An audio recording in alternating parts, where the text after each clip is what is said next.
Good morning friends. आज हम लोग देखते हैं एक क्वेश्चन जो क्विट इंडिया मूवमेंट का बहुत ही फेमस क्वेश्चन है और बहुत ही फेमस क्वेश्चन है। तो ये एक लड़के ने हमको लिख के भेजा, एक स्टूडेंट ने हमको प्रेजेंट किया है कि सर इस क्वेश्चन को थोड़ा चेक कर दीजिए कि हमने जो लिखा है कि उस लड़के ने जो एस्पिरेंट्स ने लिखा है वो सही है, उसमें क्या क्या इम्प्रूवमेंट और करने की जरूरत है। Okay, so let's discuss about the question. So the question is, okay, so the question is the Quit India movement was a spontaneous outburst or an organized rebellion. Okay, spontaneous outburst. Okay, spontaneous outburst या फिर organised rebellion. Okay, तो हम लोगों को यहाँ पे देखना है। देखिए, यूपीएससी जब भी क्वेश्चन सेट करते हैं, सबसे पहले ये क्वेश्चन को अगर हम लोग डिस्कस करते हैं तो यूपीएससी जब भी क्वेश्चन डिस्कस सेट करती है तो इसी प्रकार की करती है। मैं क्यों इस प्रकार की बोल रहा हूं? इस प्रकार की मैं इसलिए बोल रहा हूं कि यहाँ पे वो पूछ रहा है कि स्पॉन्टेनियस आउटबर्स्ट या फिर ऑर्गेनाइज्ड रिबेलियन। ओके, तो स्पॉन्टेनियस आउटबर्स्ट है या ऑर्गेनाइज्ड रिबेलियन है। तो हम लोगों को हमेशा ये चीज ध्यान में रखना है, ओके, कि कभी भी हम लोगों को एक तरफा व्यू नहीं लेना है।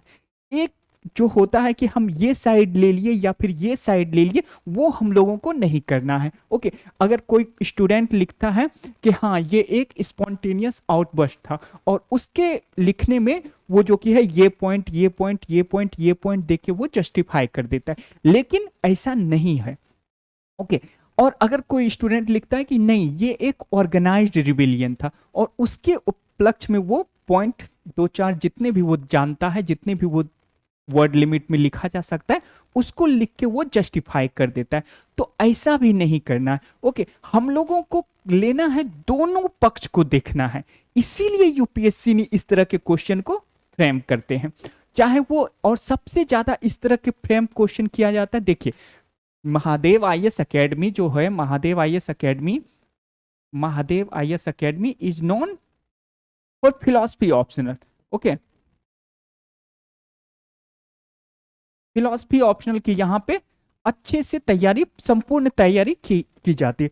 तो मैंने इसलिए फिलॉसफी की बात यहाँ पे की कि फिलॉसफी में भी जब हम लोग देखते हैं तो बहुत सारे क्या समझिए, एक तरह से जितना भी क्रिटिकल एनालिसिस का ये क्वेश्चन जो कि है, ये क्रिटिकल एनालिसिस वाला क्वेश्चन है। तो उसी तरह फिलॉसफी में जो भी पूछा जाता है क्वेश्चन ऑप्शनल में भी, वो भी एकदम क्रिटिकल पूछा जाता है। क्रिटिकल मतलब ये पक्ष या ये पक्ष। तो हम लोगों को एक बैलेंस वे में देना है आंसर। बैलेंस वे में मतलब दोनों को देखना है।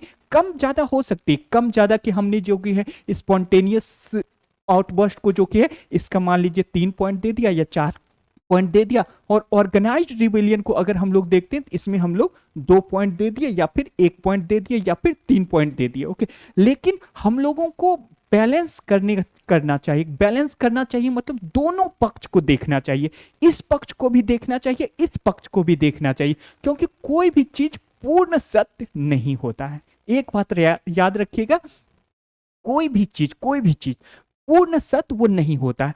तो किस थोड़ी सी सच्चाई उसमें भी रहती है, थोड़ी सी सच्चाई इसमें भी रहती है। कम और ज्यादा का फर्क हो सकता है।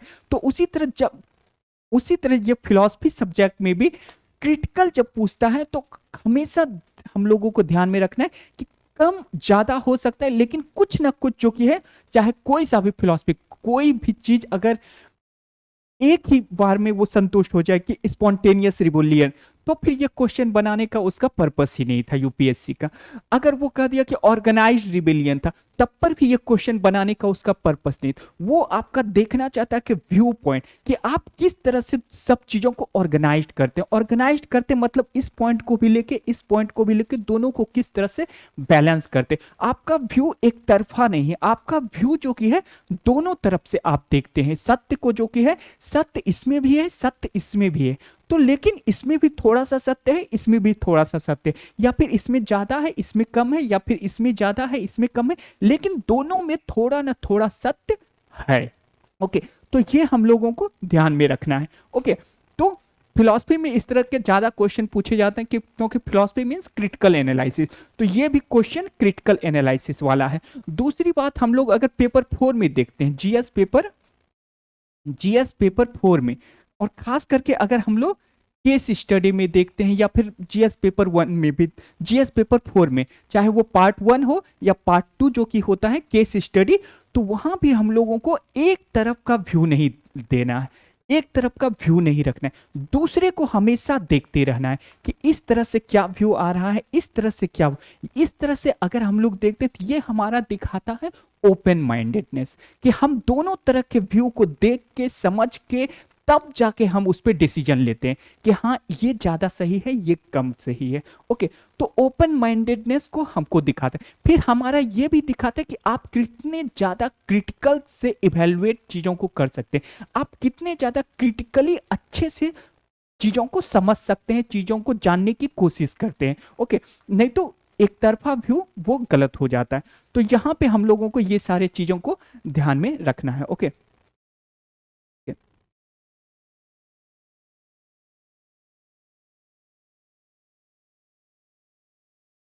तो यहां पे हम लोगों को देखना है कि ये जो क्वेश्चन है, इस क्वेश्चन को किस तरह से अटेम्प्ट किया जाए।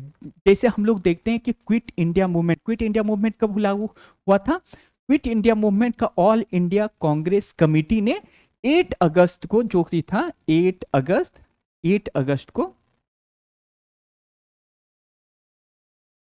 अगस्त को उन लोगों ने डिसाइड किया कि हम लोग इसको लॉन्च करेंगे। लेकिन लॉन्च के पहले ही वो लोग जो कि है सारे, नेक्स्ट डे हम लोग लॉन्च करेंगे, लेकिन लॉन्च के पहले ही वो सारे लीडर्स जो कि है गिरफ्तार कर लिए गए, सारे लीडर डिटेन कर लिए गए। ओके, तो यहां पे हम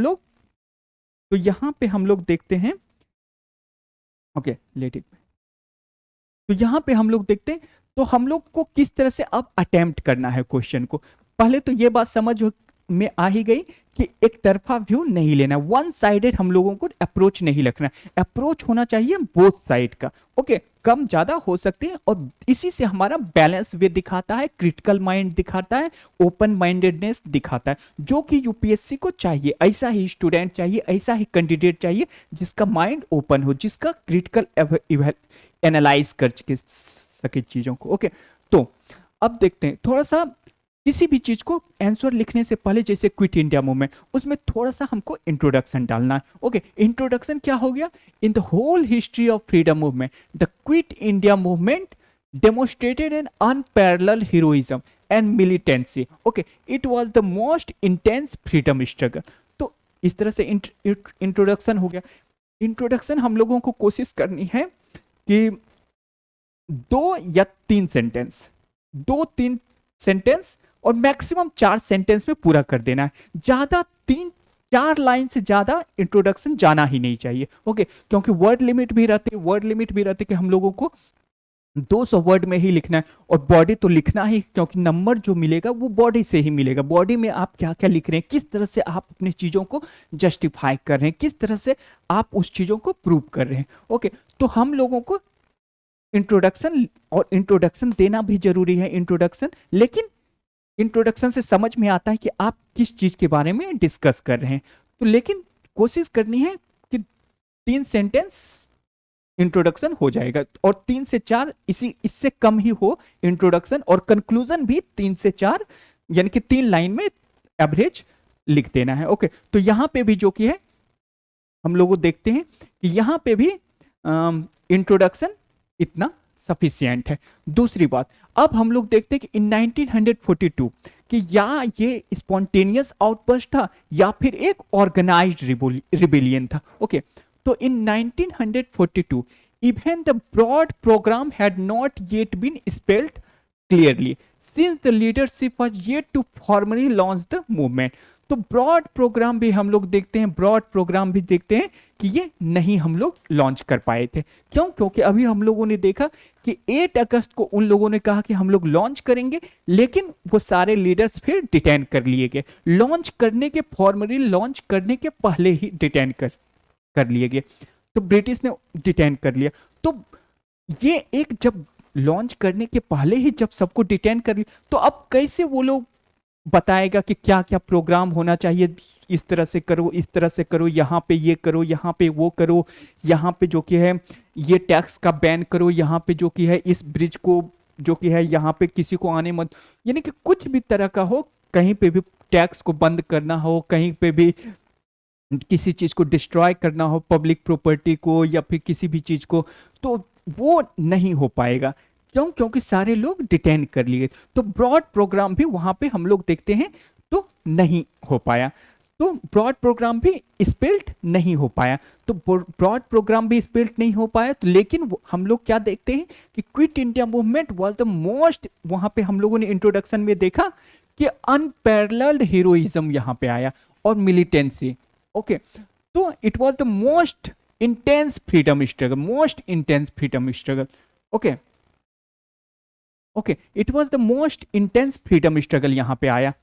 तो यहां पे हम लोग देखते हैं तो कैसे आया, क्योंकि पीपल अपने आप इनिशिएटिव लिया, पीपल, सारे लीडर्स बंद कर लिए गए थे, तो पीपल ने अपने आप एक इनिशिएटिव लिया, तो और तब जाके उन्होंने अनपैरेलल हीरोइज्म किया, मिलिटेंसी किया, मोस्ट इंटेंस फ्रीडम स्ट्रगल इसको बनाया। तो ये दिखाता है कि ये एक स्पॉन्टेनियस आउटबर्स्ट था। ओके, ये एक स्पॉन्टेनियस आउटबर्स्ट था। दूसरे पॉइंट में हम लोग देखते हैं, even in the civil disobedience movement of 1930, perhaps the most organized of the Gandhian mass movement, Gandhi ji himself signaled the launching of the struggle by the Dandi March and the breaking of the SALT law. The leaders and the people at the local level decided whether they were going to stop payment of land revenue, ये land revenue हमारा हुआ था, and rent और offer satyagraha against forest laws और any of the other items of the programme. तो जो 1930 में भी जो गांधी जी का सबसे ज्यादा एक ऑर्गेनाइज्ड रिबेलियन था, जो पूरे 24 दिन की यात्रा करके गांधी जी गए थे, दांडी मार्च किए थे, तो वहां पे गांधी जी ने साल्ट लॉ को ब्रेक किया और एक सिविल डिसोबीडियंस मूवमेंट की स्टार्टिंग किया।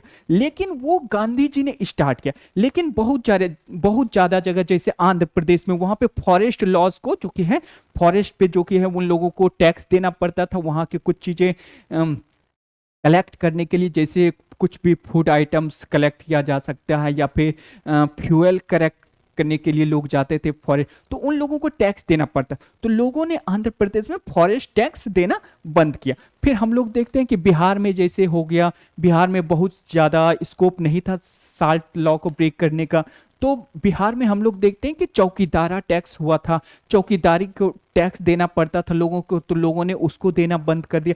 यानी कि गांधी जी ने एक ब्रॉड प्रोग्राम लॉन्च किया कि टैक्स नहीं दो, नमक कानून, नमक पे जो कि है टैक्स नहीं दो, 60 लॉ पे टैक्स नहीं दो। लेकिन और छोटे छोटे जो जगह थे, जैसे आंध्र प्रदेश ने मैंने डिस्कस किया, बिहार में डिस्कस, तो यहां पे लोगों ने अपने अनुसार एक परिस्थिति के अनुसार उसको ढाल लिया, क्योंकि वहां पे नेचुरली है, बिहार में जो कि है कहां से साल्ट लॉ को ब्रेक किया जाएगा, वहां पे साल्ट का प्रोडक्शन ही नहीं होता।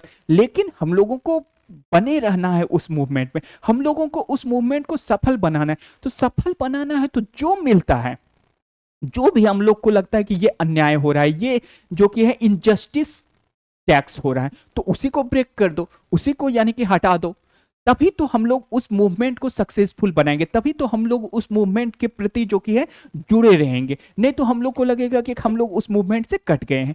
तो ब्रॉड प्रोग्राम गांधी जी ने लॉन्च किया, और बाकी सब जो कि है लोकल लेवल पे अपने जितने, किसी ने इस प्रकार से, किसी ने इस प्रकार से, किसी ने इस प्रकार से, सबने अपने अपने तरीके से जो कि है उस मूवमेंट को सक्सेसफुल बनाने की कोशिश की। ओके, तरह तरह के टैक्स को नहीं देंगे ब्रिटिश गवर्नमेंट को, कि हम लोग ब्रिटिश को अब सपोर्ट नहीं करेंगे, तो जितने भी उन लोगों को लगता था इनजस्टिस हो रहा है, वो सारे टैक्स को उन लोगों ने बंद कर दिया।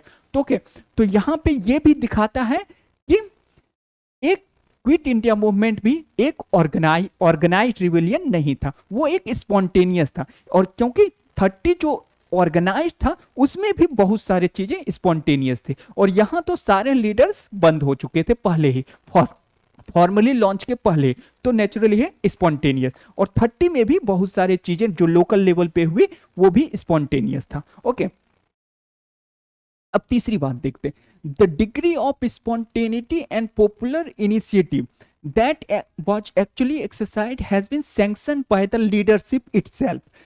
The resolution passed by the All India Congress Committee on 8 August 1942 clearly stated, a time may come, ये देखिए, a time may come when it may not be possible to issue instruction or for instructions to reach our people. When this happens, every man and woman who is participating in this movement must function for himself or for herself.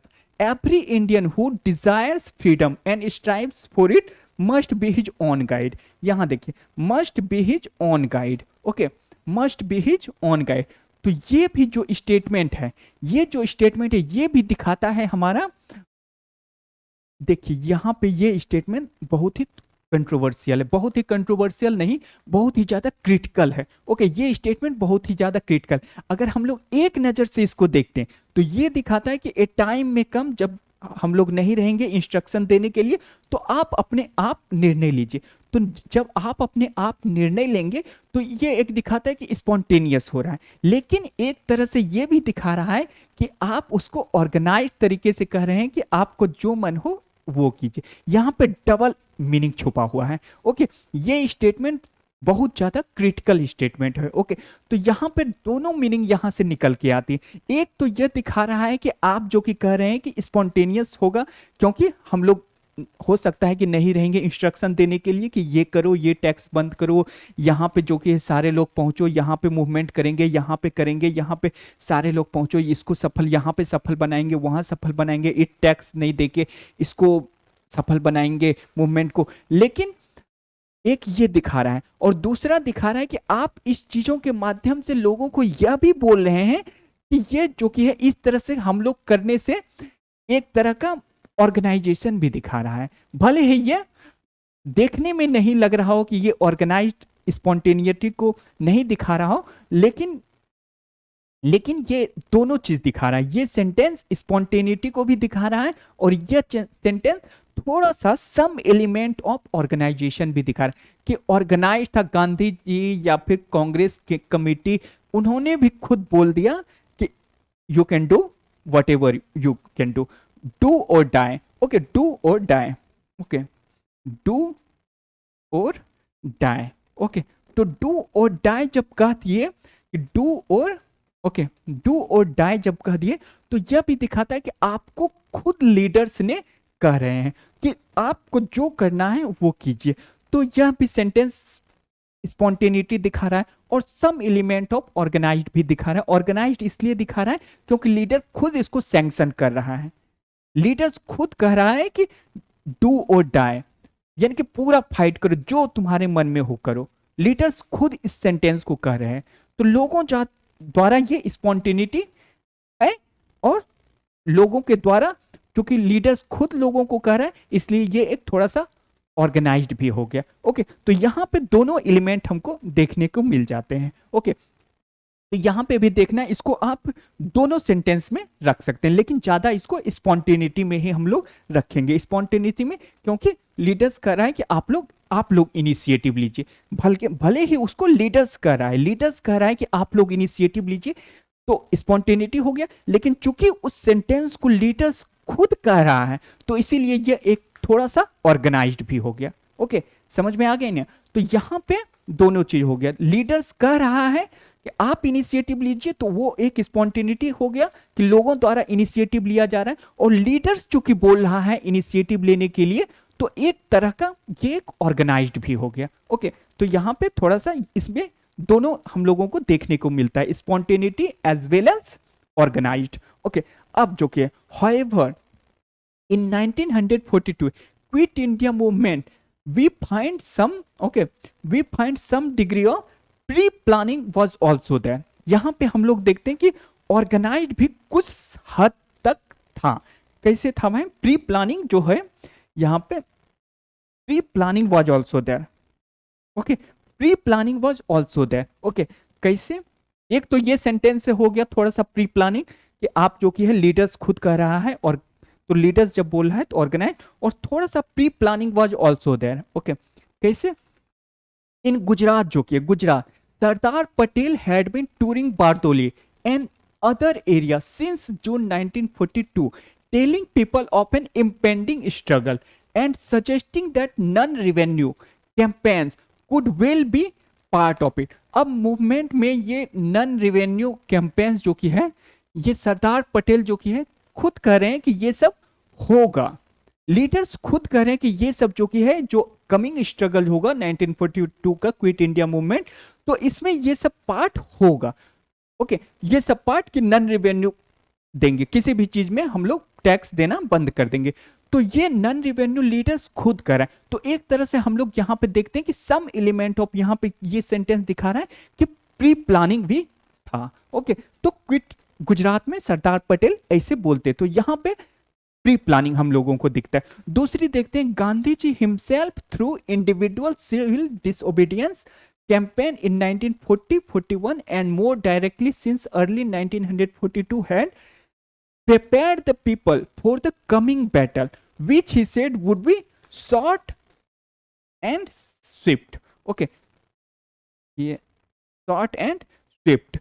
तो गांधी जी यहां पे खुद कह रहे हैं कि 40 individual civil disobedience में कि यहां पे जो हमारा जो आने वाला जो स्ट्रगल होगा वो बहुत ही शॉर्ट एंड स्विफ्ट होगा। ओके, आने वाला जो स्ट्रगल होगा वो बहुत ही, गांधी जी यहां पे खुद करें हैं, और कौन करें? गांधी जी यहां पे खुद करें कि जो आने वाला जो स्ट्रगल होगा उस समय वो स्ट्रगल बहुत ही शॉर्ट होगा और स्विफ्ट होगा।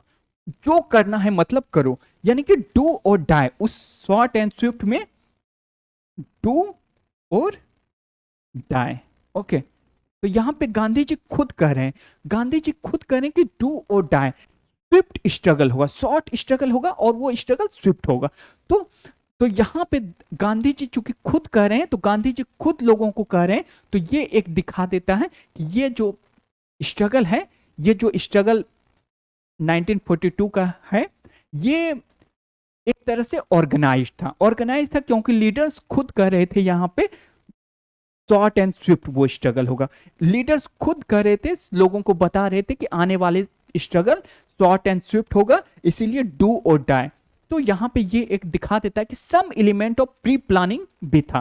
प्री प्लानिंग से हम लोग, यानी कि लोगों ने काम किया। ओके, तो यहां पे दोनों हम लोगों ने देख ली व्यू, कि पहला व्यू हम लोगों ने देखा कि यह जो कि है स्पॉन्टेनियस था, क्योंकि लोगों द्वारा लिया गया था एक्शन। दूसरी बात हम लोगों ने देखा बीच का, जो हम लोगों ने देखा पार्ट, कि जो कि है बीच का हम लोगों ने पार्ट देखा कि एक तरह से स्पॉन्टेनियस भी कर सकते हैं और एक तरह से यह एक प्लानिंग भी था। ओके, एक तरह से स्पॉन्टेनियस भी था और एक तरह से ऑर्गेनाइज्ड भी था, क्योंकि लीडर्स खुद कर रहे हैं लेने के लिए। और ऑर्गेनाइज्ड में हम लोगों ने देखा कि यहां पे नॉन रेवेन्यू कैंपेन की सरदार पटेल बात करते थे, तो यह एक ऑर्गेनाइज्ड दिखाता है। गांधी जी भी कहते थे शॉर्ट एंड स्विफ्ट होगा, डू और डाई, तो यह भी एक ऑर्गेनाइज्ड दिखाता है, क्योंकि लीडर्स खुद बोल रहा है कि डू और डाई व्हाटएवर, यानी कि लीडर्स खुद इंस्ट्रक्शन दे रहे हैं लोगों को, लीडर्स खुद कह रहे हैं कि शॉर्ट एंड स्विफ्ट, डू और डाई।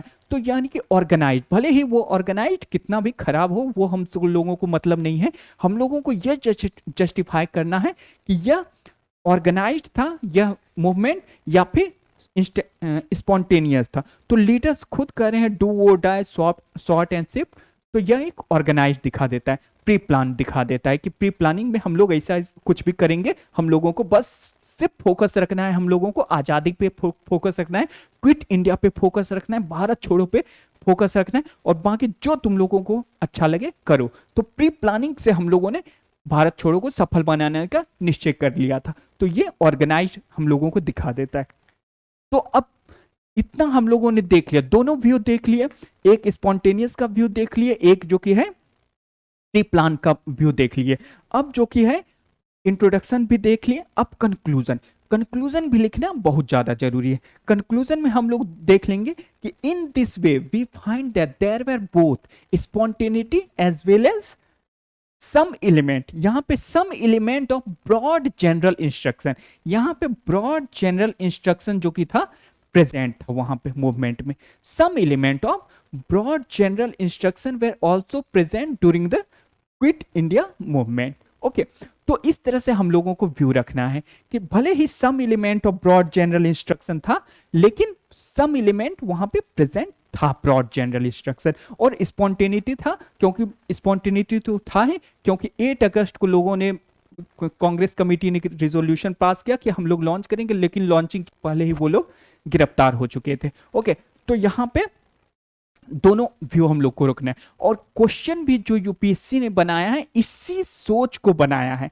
इसी कि वो देखना चाहता है स्टूडेंट कहीं वन साइडेड व्यू तो नहीं ले रहा है, स्टूडेंट कहीं, एस्पिरेंट कहीं, क्योंकि उसको जो चाहिए वो चाहिए एक बैलेंस्ड व्यू वाला एस्पिरेंट, वो दोनों को देख सके, एक आंख नहीं रखे, वो 2 आंख रखे, 2 आंख, एक आंख से इसको भी देखता है, एक आंख से इसको भी देखता है। ओके, और दोनों को फिर जज करता है, कम ज्यादा हो सकती है, लेकिन उसको एक बैलेंस्ड व्यू वाला चाहिए जो वन साइडेड व्यू ना रखे। ओके, दोनों को वो देखे, अच्छे से देखे, फिर उसको एनालिसिस करे, और फिर जो कि है वो अपना एक्शन लगे। तो इस तरह के क्वेश्चन हर जगह यूपीएससी खास करके पूछता है, इंटरव्यू में भी ये इस तरह के क्वेश्चन पूछते हैं।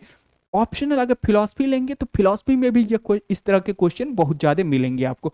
फिर अगर आप पेपर 4 लेंगे, पेपर 4 में भी बहुत ज्यादा इस तरह के क्वेश्चन मिलते हैं, और सिर्फ पेपर 4 ही नहीं, ऐसे अगर लिखेंगे, ऐसे अगर लिखेंगे तो ऐसे में भी यह इस तरह के क्वेश्चन बहुत ज्यादा पूछे जाते हैं। ओके, तो इस तरह से इस तरह के क्वेश्चन हर जगह आपको मिलेंगे, इंटरव्यू में मिलेंगे, जीएस पेपर 4 में मिलेंगे, ऐसे में मिलेंगे, और फिलॉसफी ऑप्शनल में मिलेंगे ही। एक्चुअली यही आपका सही दिखाता है पर्सनैलिटी को, कि आप जो कि वन साइडेड व्यू नहीं रख रहे हैं, आप बोथ साइडेड को देख रहे हैं, आप बोथ साइडेड को एनालाइज कर रहे हैं। ओके, तो इस तरह से हम लोगों को आंसर लिखना है। ओके, इंट्रोडक्शन, बॉडी में दिखा देना है पॉजिटिव पॉइंट कि स्पॉन्टेनियस था, फिर जो कि है दिखा देना है कि सम एलिमेंट हमारा जो कि है ऑर्गेनाइज्ड भी था, और फिर जो कि है कंक्लूजन कि सम एलिमेंट इसका था, सम एलिमेंट उसका था। तो इस तरह से हम लोगों को लिखना है, और यही एक अच्छा अप्रोच है लिखने का। Okay, so thank you for this.